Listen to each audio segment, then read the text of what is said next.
Chers amis, bonjour. Nous sommes le vendredi 27 janvier 2023, il est 9h30. Quelques news de l'Arménie, de l'Artsakh et de la diaspora arménienne.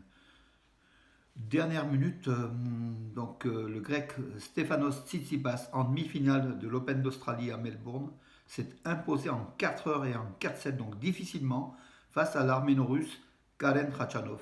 Donc Karen Khachanov n'ira pas en finale, malheureusement. Karen Khachanov qui par deux fois, au terme de ses victoires en huitième de finale et en quart de finale, avait inscrit des messages de soutien à l'Artsakh sur l'écran des caméras de télévision, donc en direct du tournoi de Melbourne. Voilà.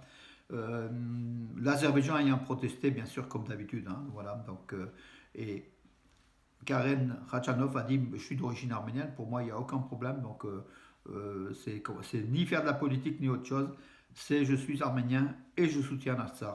Mes amis, ce soir à 18 h, devant la préfecture de Valence, dans la Drôme, euh, manifestation de soutien à l'Artsakh qui est soumise au blocus depuis le 12 décembre, donc 45 jours, 46e jour aujourd'hui. Donc c'est un blocus terrible par le couple maléfique turco-azéri, Erdogan-Aliyev, qui essaye de faire partir les Arméniens de la région de l'Artsakh, de leur terre d'origine tout simplement.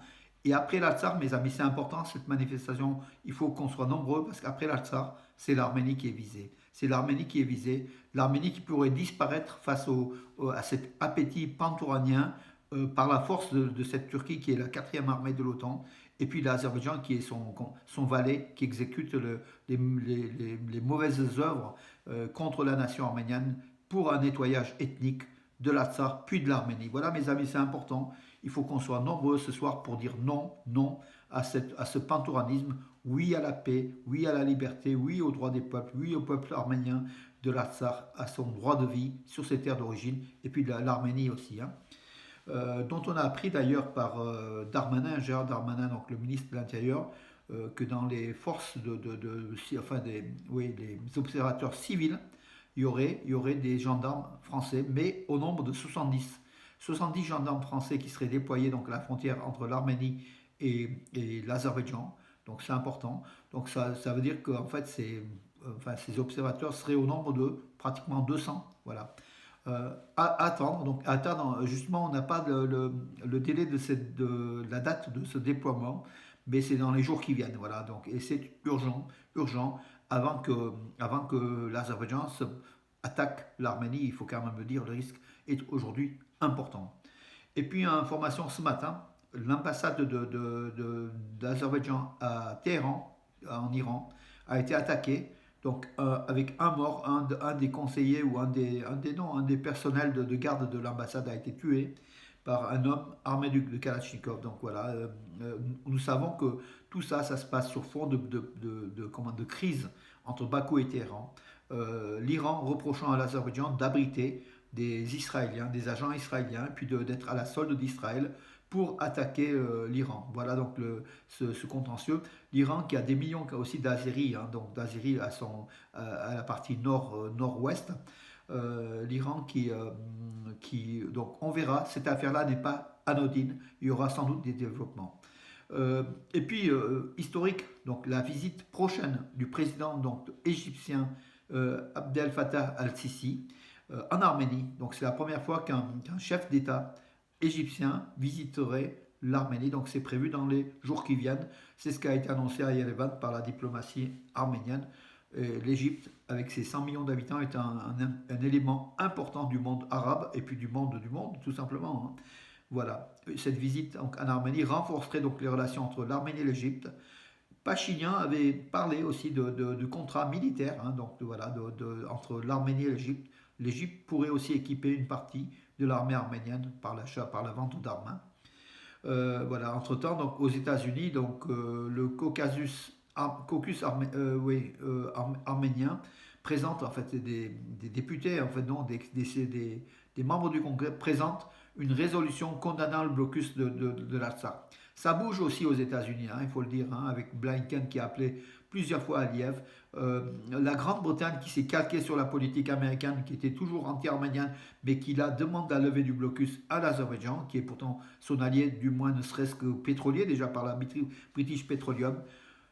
Ça bouge sur le front diplomatique et c'est tant mieux. Je pense que les Arméniens ont la victoire diplomatique c'est plutôt du côté de l'Arménie que de l'Azerbaïdjan. L'Azerbaïdjan par ce blocus est complètement décrédibilisé, voilà, et du monde diplomatique, tant à Washington qu'à Moscou. Mais Moscou, bon, c'est un peu, il faut modérer les propos parce qu'on ne sait pas à quel jeu joue Moscou. Justement, hier à Moscou, Lavrov a condamné la présence des forces de l'Union européenne, des observateurs de l'Union européenne prochainement, donc en Arménie. Donc il a fait ça donc de façon assez en disant c'est hostile, donc c'est pro-OTAN, donc c'est hostile à la Russie. Donc les Russes ont prévenu que en fait cette politique de Pachinian, ils n'en voulaient pas. Donc ils ne voulaient pas donc aussi l'arrivée donc des membres de l'Union européenne à la frontière entre l'Arménie et l'Azerbaïdjan, qui est le chasse gardé de Moscou.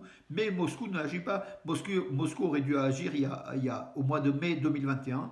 Moscou n'agit pas. L'Arménie se retourne vers l'Occident, ce qui est tout à fait normal. Il faut qu'avant de condamner cela, Lavrov, qui est d'origine arménienne en partie, devrait aussi réfléchir pourquoi l'Arménie se tourne vers l'Occident. Parce que tout simplement, l'allié russe est défaillant. Voilà. La Pologne a appelé les autorités donc azéries à débloquer le corridor de la Chine. Donc les appels sont nombreux en fait. Hein. À propos de la Russie qui affirme que les forces russes de paix réagiront aux observateurs de l'Union européenne s'ils franchissent un cap. Hier, donc le Figaro, sans doute l'édition du papier ce matin, le Figaro, a fait un long article là-dessus. Et puis la vidéo donc de la Figaro Live, donc la vidéo de Jean-Christophe Besson, donc le directeur adjoint du Figaro Magazine, qui explique la situation en Artsakh, la situation en Arménie. Il faut regarder là une vidéo de 16 minutes qui est extraordinaire, excellente, tout est dit. Il faut la regarder. Vous pouvez voir le lien sur le site des nouvelles d'Arménie Magazine, Armen News, aussi sur ma page Facebook, vous verrez donc voilà cette vidéo de Jean-Christophe Besson qu'il faut encourager, qui est vraiment à la pointe du combat arménien en journaliste intègre et honnête. Voilà, donc c'est le nouvel Anatole France ou Jean Jaurès donc de la France, ce Jean-Christophe Besson, avec Gisbert aussi, hein, Jean Fogg, Franz-Olivier Gisbert, et puis d'autres hein, qui soutiennent l'Arménie. Sylvain Besson, qui aussi soutient. On a quelques intellectuels et journalistes, en fait, pour nous, pour la liberté, pour la justice. Le gouvernement arménien a affirmé que le gaz et l'électricité des entreprises de la ville de Gelmouk, sur le mois de septembre à décembre, septembre c'est l'attaque azérie hein, sur Gelmouk, seraient pris en charge par le gouvernement arménien, ce qui est une bonne chose. Le ministre d'État de l'Artsakh, Rouben Vartanyan, avec quelques collaborateurs, hein, s'est rendu à Askeran pour des réunions regroupant de plusieurs dizaines, plusieurs centaines de villageois, donc pour expliquer la situation aujourd'hui en Artsakh. Il a affirmé qu'il faut informer de tout ce qui se passe afin que la population sache et puis qu'elle prenne conscience et confiance de la réalité sur le terrain, de la difficulté, mais que debout, le peuple d'Artsakh est là pour lutter.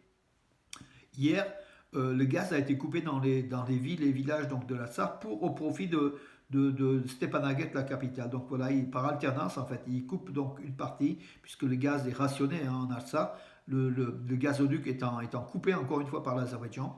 Donc pour ne pas priver Stepanaguet, donc hier le gaz a été mis sur Stepanaguet, mais ça sera par alternance. Hein, donc voilà, donc il sera remis au niveau des villes et villages, des villes de Martouni, Mardakert, Askeran, c'est les 3-4 principales villes hein, donc de l'Artsakh. Que dire d'autre? Mais écoutez mes amis, j'en ai. Et puis le 5e festival international du Duduk qui aura lieu 1000 ans de musique arménienne qui aura lieu le 4 février au théâtre de la ville de Valence. Voilà, à noter aussi cette date. Hein. Et puis l'Assemblée générale des anciens combattants français d'origine arménienne aura aussi lieu le 4 février, le matin, à la Maison de la Culture arménienne de Valence. Voilà mes amis, j'en ai fait le tour. Je vous donne rendez-vous demain en espérant avoir de bonnes informations, mes amis. Là, ce matin, c'est assez encourageant. On va y arriver.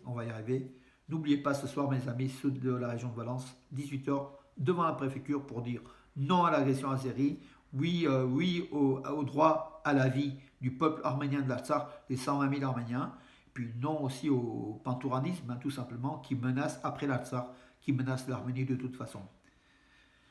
Voilà mes amis, à demain, à demain.